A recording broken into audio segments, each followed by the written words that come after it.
Selamat pagi, selamat siang, dan selamat malam. Jumpa kembali dalam channel pendidikan bersama saya, Cikgu Dina. Mari terus belajar, terus berkarya, dan terus berbagi. Jangan lupa like, comment, and subscribe. Assalamualaikum warahmatullahi wabarakatuh. Perkenalkan, saya Dina Sulianti SPD, guru matematika dari SMP Negeri 10 Bintan. Saat ini, saya sebagai calon guru penggerak Angkatan 7, Kabupaten Bintan, Provinsi Kepulauan Riau. Hari ini saya akan melakukan kegiatan demonstrasi kontekstual modul 1.1, yaitu tentang bagaimana strategi kita dalam mewujudkan pemikiran Ki Hajar Dewantara, yaitu pendidikan yang berpusat pada murid sesuai dengan konteks diri murid dan sosial budaya di daerah setempat. Menurut Ki Hajar Dewantara, pendidikan dan pengajaran tidak dapat dipisahkan karena pengajaran merupakan bagian dari pendidikan, yaitu proses pendidikan dalam memberikan ilmu untuk kecakapan hidup anak secara lahir dan batin. Sedangkan pendidikan adalah memberikan tuntunan terhadap segala kekuatan kodrat yang dimiliki anak agar ia mampu mencapai keselamatan, kebahagiaan yang setinggi-tingginya, baik sebagai seorang manusia maupun sebagai anggota masyarakat. Pemikiran Ki Hajar Dewantara ini dituliskan dalam suatu ungkapan, pengaruh pengajaran itu umumnya memerdekakan manusia atas hidupnya lahir, sedangkan merdekanya hidup batin terdapat dari pendidikan. Manusia yang merdeka adalah manusia yang hidupnya secara lahir dan batin tidak terganggu kepada orang lain. Akan tetapi ia mampu bersandar dan berdiri di atas kakinya sendiri. Berdasarkan pemikiran-pemikiran Ki Hajar Dewantara, muncul beberapa istilah yang merupakan dasar pendidikan anak, yaitu kata menuntun, kodrat alam dan kodrat zaman, pendidikan yang berhamba pada anak, dan student center. Makna menuntun dalam pendidikan adalah memberikan kebebasan kepada peserta didik, namun kita tetap membimbing, menggandeng, dan mengarahkan peserta didik sesuai kodratnya, agar tidak kehilangan arah dan membahayakan dirinya.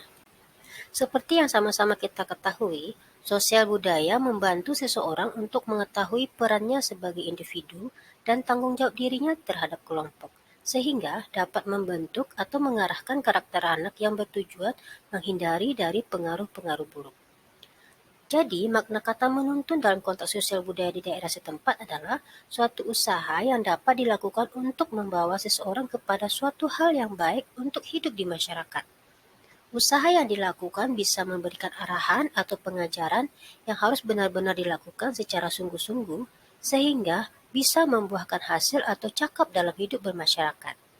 Karena sosial budaya merupakan proses yang menghubungkan antara manusia dengan kebudayaan yang ada di tempat tinggalnya, berupa aturan tingkah laku seperti norma sosial dan ajaran budaya.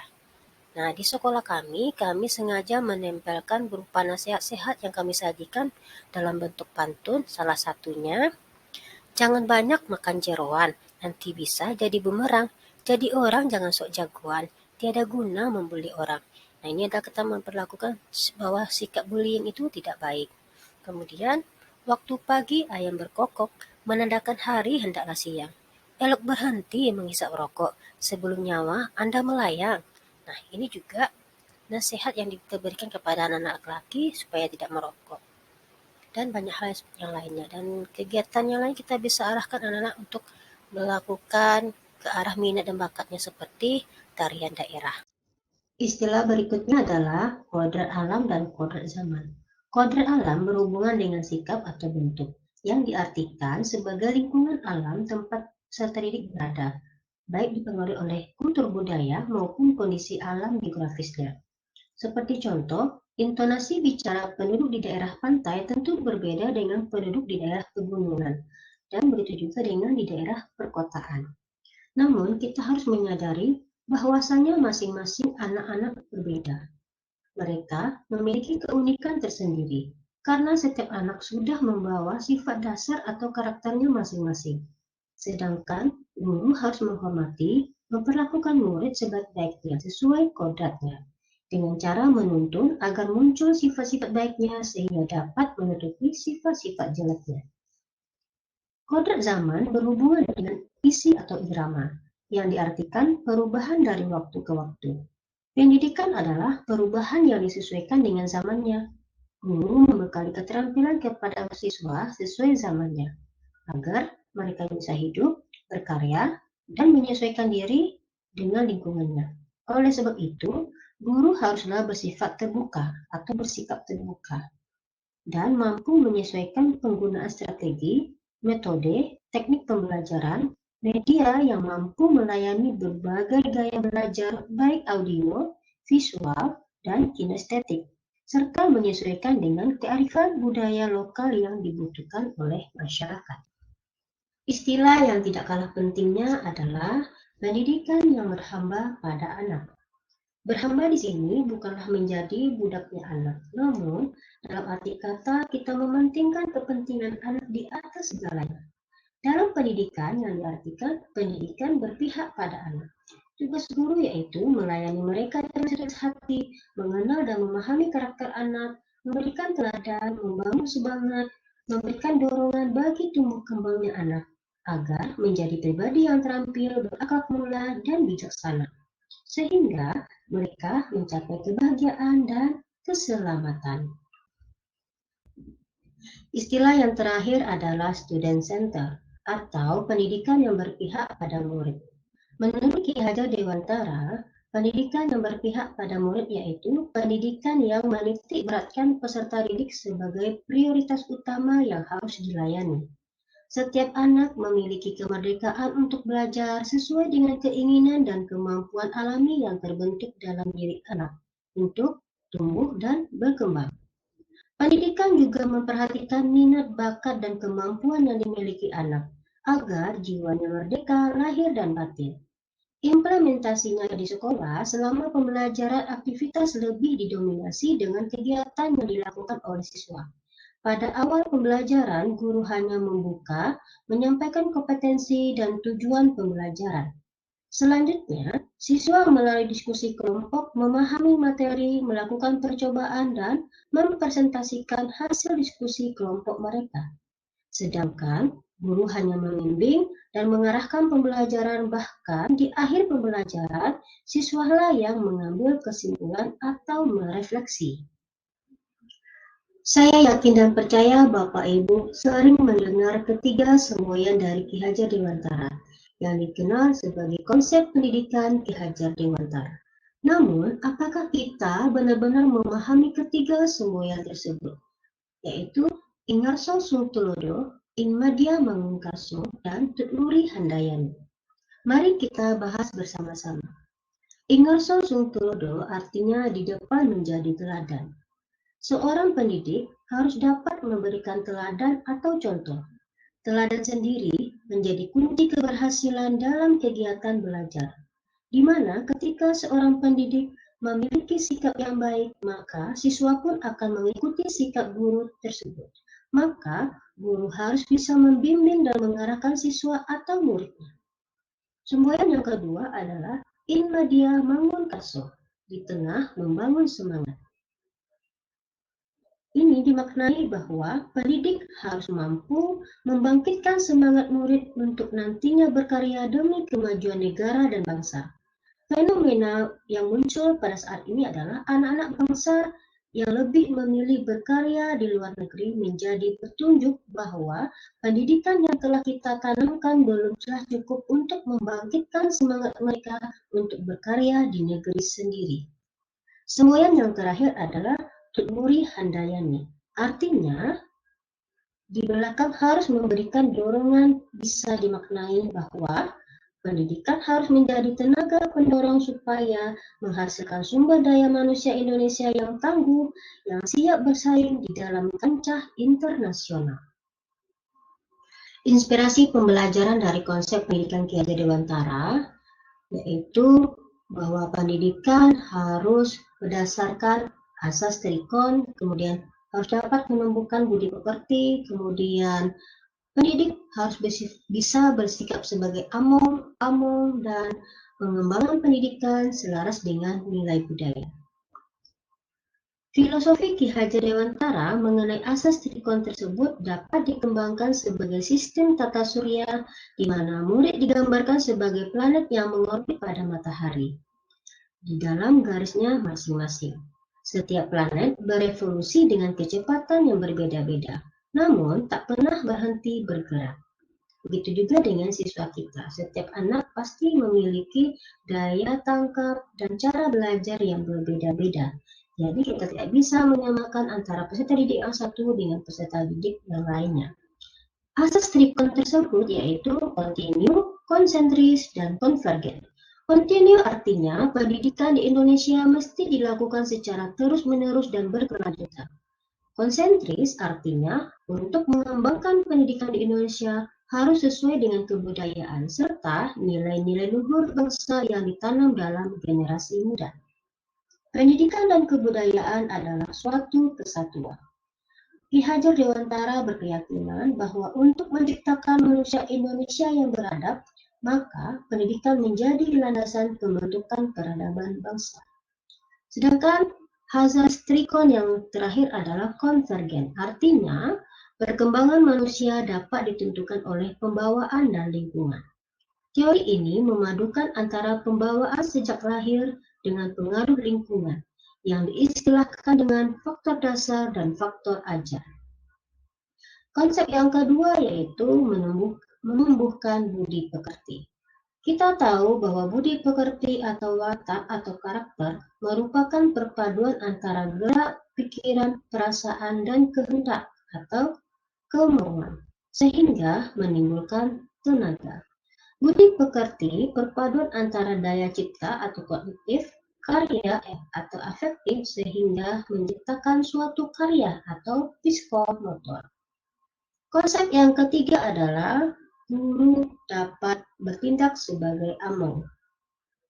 Di sini, sebagai among menitik beratkan siswa sebagai target utama, serta prioritas utama yang harus dilayani dan pengajar yang berfungsi sebagai fasilitator menyediakan tuntunan, kepedulian, dan kasih sayang. Prinsip AMO ada dua hal. Pertama, kemerdekaan siswa untuk belajar. Yang kedua, belajar sesuai keinginan dan kemampuan siswa yang secara alamiah terbentuk. Konsep pendidikan yang keempat adalah guru dapat bertindak sebagai pamong. Pamong dianalogikan sebagai petani yang akan menanam banyak tumbuhan tetapi tidak akan mampu mengubah kodrat tumbuhan itu. Tumbuhan yang ditanam hanya perlu dipelihara dengan upaya-upaya yang sesuai dengan kondisi kodrat tumbuhan tersebut. Konsep pendidikan yang terakhir yaitu pengembangan pendidikan sebagai penerapan sosial kultural pendidikan dapat menurunkan atau melakukan perkembangan yang bertujuan menjadi implementasi dengan memperkenalkan secara langsung terhadap orang Indonesia dapat menunjukkan lebih mencintai setiap daerah tentu mempunyai sosial kultural yang kekayaan kebudayaan inilah yang menjadi satu utama yang harus dipelihara dengan sebaik-baiknya untuk kesejahteraan seluruh rakyat Indonesia. Karena untuk mampu menjadi bangsa yang bisa berkuat dengan setia di masa depan, Indonesia harus memiliki sumber daya manusia yang berbudaya luhur, beriman, berilmu pengetahuan, dan akhlak yang sesuai dengan ajaran agama. Harus bersikap yang santun dan bertutur kata yang sopan dan ramah. Sikap-sikap baik inilah yang selalu ada di setiap kebudayaan dan agama. Sebagai contoh, di sekolah kami, setiap hari Jumat pagi, kami melakukan pengajaran agama atau menumbuhkan ajaran agama dan Islam dari agama Islam. Kemudian pada setiap hari Sabtu, pada minggu yang keempat, kami melakukan permainan. Kita tahu Permendakri atau Permendakri dilakukan sebagai suatu kegiatan yang menyenangkan dilakukan untuk kepentingan keamanan itu sendiri, yang di dalamnya memiliki aturan yang disepakati bersama, baik menjadi maupun tidak. Sedangkan tradisional itu suatu tradisi sebagai unsur kebudayaan yang diteruskan dari generasi ke generasi. Di sini Permendakri unsur influencer dilakukan anak adalah permainan di mana nilai-nilai positif yang dapat diambil yaitu kemandirian, tanggung jawab, dan sportivitas. Kenapa sportivitas? Karena dengan relasi lintas adik-adik dan yang atau tidak. Sedangkan manfaat yang dapat kita ambil dari komunikasi ini yaitu dapat mengasah sensori tubuh yang berguna saat pertumbuhan dan perkembangan pada anak dan sampai 15 tahun. Kemudian, gerakan motor tubuh ini seperti gerakan refleks saat menghindari, menjauhi terpentalnya gasing saat bermain. Nantinya bisa menekan tubuh kemudian bisa mengasah sensor motorik halus yang berhubungan dengan daya imajinatif dan kreativitas seperti warna pada gasing atau membuat garis-garis yang menunjukkan atau membutuhkan keterampilan, ketepatan, dan kekuatan di dalam permainan tersebut. Strategi yang dapat kita lakukan agar pendidikan berpihak pada murid yang disesuaikan dengan konteks diri murid dan nilai budaya daerah asal adalah pertama, mendesain dan melaksanakan pembelajaran yang menyenangkan, menarik, dan berpusat pada murid. Dalam hal ini, kita bisa menggunakan model pembelajaran cooperative learning dan metode permainan. Saya yakin dan percaya Bapak Ibu mungkin pernah atau sering melakukan kegiatan dengan model cooperative learning ini.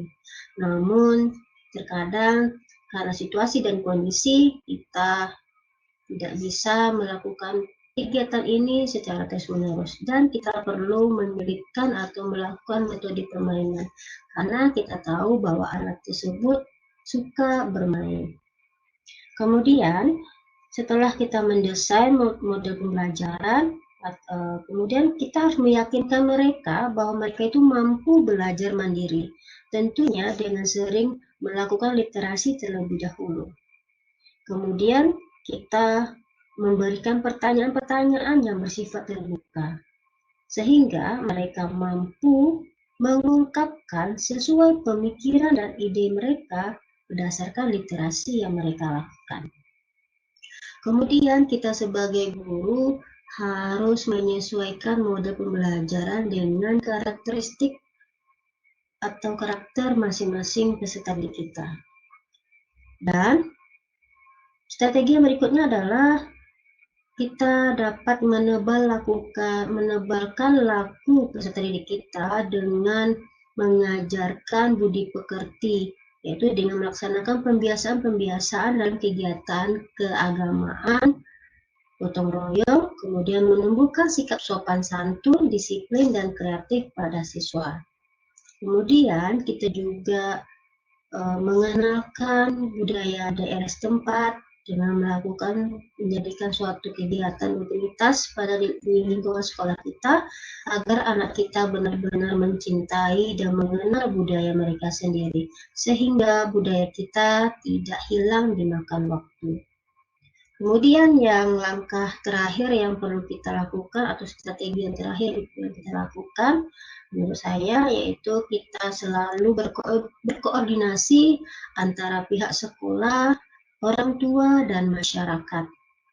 Di mana di pihak sekolah tentunya semua pihak yang tergabung di dalam sekolah, baik itu murid, guru, kepala sekolah, bahkan tata usaha. Kemudian orang tua tentu tidak menyerahkan seutuhnya pendidikan dan pengajaran itu kepada pihak sekolah. dan masyarakat juga berfungsi atau berperan penting dalam memberikan atau pembelajaran yang berpusat pada siswa ya dengan cara membawa mereka mengenal budaya mereka sendiri. Demikian pemaparan saya tentang filosofi dan pemikiran-pemikiran Ki Hajar Dewantara yang diungkapkan dalam bentuk strategi, di mana bagaimana cara kita melakukan pendidikan itu berpihak pada murid sesuai dengan konteks diri murid tersebut dan nilai budaya daerah asal. Dan ini merupakan suatu tugas saya sebagai calon guru penggerak angkatan 7 dalam membuat demonstrasi kontekstual. Assalamualaikum warahmatullahi wabarakatuh.